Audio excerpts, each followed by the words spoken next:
నమస్తే welcome to KK news నేను శ్రీదేవి ఏపీకి నాలుగోసారి సీఎంగా ప్రమాణం చేసిన చంద్రబాబుకు టెక్నాలజీపై మక్కువ ఎక్కువ తాజాగా ఆయన లింక్డ్ఇన్ ఖాతాపై ఇంటర్నెట్లో చర్చ జరుగుతోంది ముఖ్యమంత్రిగా చంద్రబాబు నాయుడు జూన్ 12న ప్రమాణ స్వీకారం చేశారు ఆ తర్వాత తన సోషల్ మీడియా అకౌంట్లన్నీ అప్డేట్ చేశారు అలాగే తన లింక్డ్ఇన్లో మాత్రం ఓ పోస్ట్ పెట్టారు ఇటీవల ఎన్నికల ఫలితాల్లో టీడీపీ బీజేపీ జనసేన కూటమి 164 స్థానాలు సాధించిందని ప్రజలు అద్భుతమైన విజయాన్ని అందించారని ఆ పోస్టులో పేర్కొన్నారు తమ 3 పార్టీల కూటమిలో ప్రజలు 4వ పార్టీగా చేరారని ఆంధ్రప్రదేశ్ ప్రజల ఆకాంక్షలకు అనుగుణంగా పాలన అందించాల్సిన బాధ్యత తమపై ఉంది అందుకోసం పూర్తి నిబద్ధతతో పనిచేస్తాం అని ఆయన రాసుకున్నారు చంద్రబాబు నాయుడు లింక్డ్ఇన్లో రాసుకున్న పోస్ట్ను రాధిక అనే ఓ టెకీ ఎక్స్లో పోస్ట్ చేశారు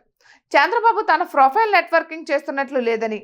తన రెజ్యూమ్ అప్డేట్ చేసినట్లు ఉందని ఆమె వ్యాఖ్య చేశారు ఈ పోస్ట్ సోషల్ మీడియాలో వైరల్ అవుతోంది దీనిపై చాలా మంది టెకీలు స్పందిస్తున్నారు కామెంట్స్ పెడుతున్నారు చంద్రబాబు 1995 నుంచి హైదరాబాద్ ఐటీ అభివృద్ధి చేస్తున్నారని ఆయన్ను ఏపీ సీఎం అని కాకుండా సీఈఓ అని పిలుచుకుంటారని కామెంట్స్ పెడుతున్నారు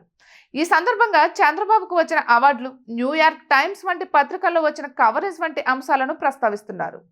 ఇప్పటి వరకు ఈ పోస్ట్ 2,70,000 మంది చూశారు లింక్డ్ఇన్ వినియోగం తక్కువ రాజకీయ నాయకులు సహజంగా ఎక్స్ ఫేస్బుక్ ఇన్స్టా వంటి వాటివి వాడుతుంటారు లింక్డ్ఇన్ లాంటి ప్రొఫెషనల్ వేదికలు ఉపయోగించడం తక్కువ బిజినెస్ ప్రొఫెషనల్స్ టెక్ సంబంధిత వ్యక్తులు మాత్రమే లింక్డ్ఇన్లో ఉంటారు